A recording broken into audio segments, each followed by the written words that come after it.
only downside is if you lose your phone, you're done. Today I'm sharing about what shocked me in China. Living in China, you can definitely have some really big culture shocks. Also, something that surprised me in China was the censorship of websites and apps. So basically, before I went to China, I knew that I wouldn't be able to use Facebook, YouTube, Instagram, TikTok, and other Canadian or like American apps without having a good VPN. So I had no idea that I also wasn't able to access my emails. I didn't realize like the level of censorship when it came to websites and apps. Yeah, it's pretty strict. Also, if there's some kind of an important meeting, government holidays, or like a government meeting, your VPN most likely won't work either, so you will not be able to access anything sometimes. And that can be really frustrating. I understand that I'm in another country and those are their rules. That's just how it is. Let's talk about the amount of people. There's so many people, and sometimes that can be a little bit overwhelming, but it can also be really fun.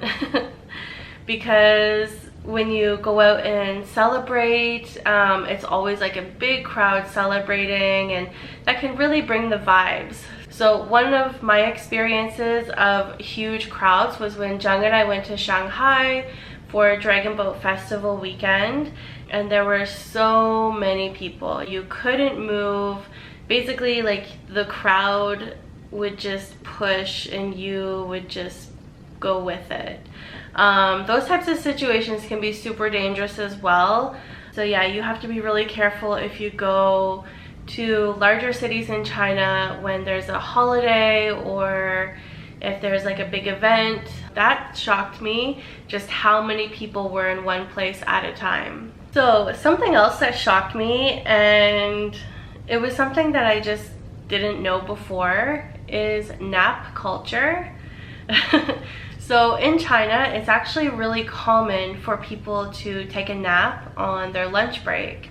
When I went to work on the first day, we had our lunch, everything was good, and then people started to get out their blankets and pillows, and some people had like a cot where they could lay down or like put their feet up, and everybody took a nap. I just couldn't imagine myself like sleeping in public amongst my co-workers, but I think they have a really good system. I think being able to take a nap during the day is amazing, and it could refresh you for the afternoon. Chinese people work super hard. A lot of people are on the schedule of 996, where you work from 9 a.m. till 9 p.m. 6 days a week. So taking a nap is definitely a must.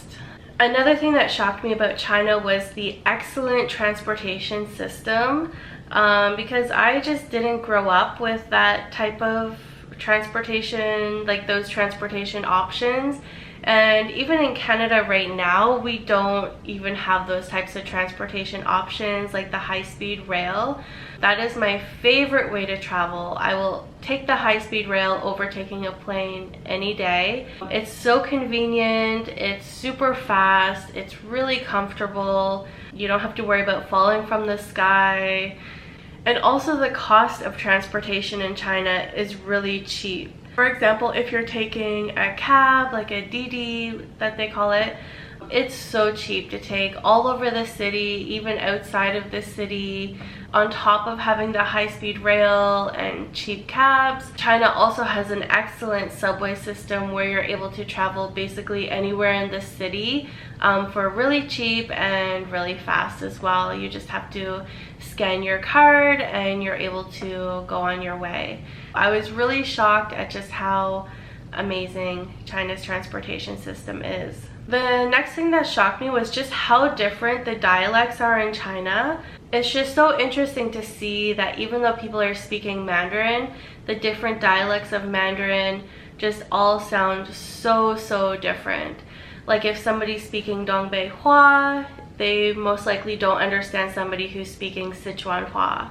or if somebody's speaking Beijing Hua, maybe they don't understand somebody speaking Nanjing Hua. So it's just so different and so interesting to see all of these different dialects.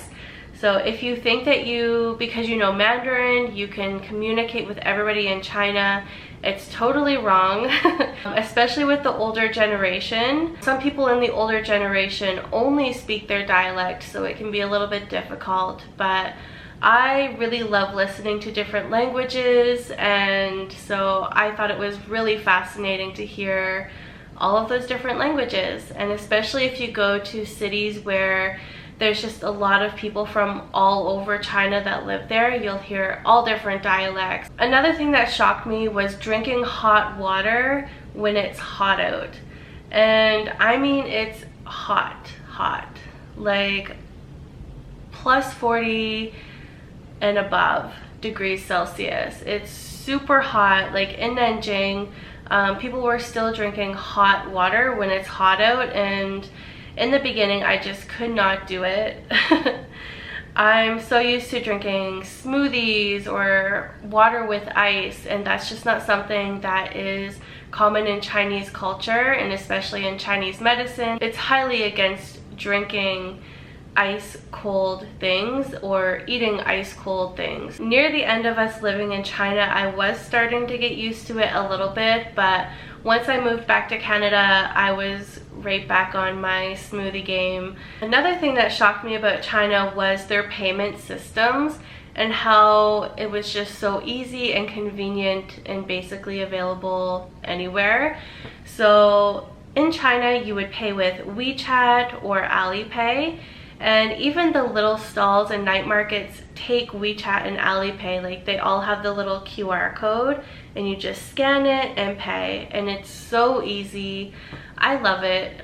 In Canada, I hate bringing around like credit cards or debit cards or cash, and yeah, I know we also have Apple Pay, but it's just not the same. It's not at the same level as WeChat and Alipay.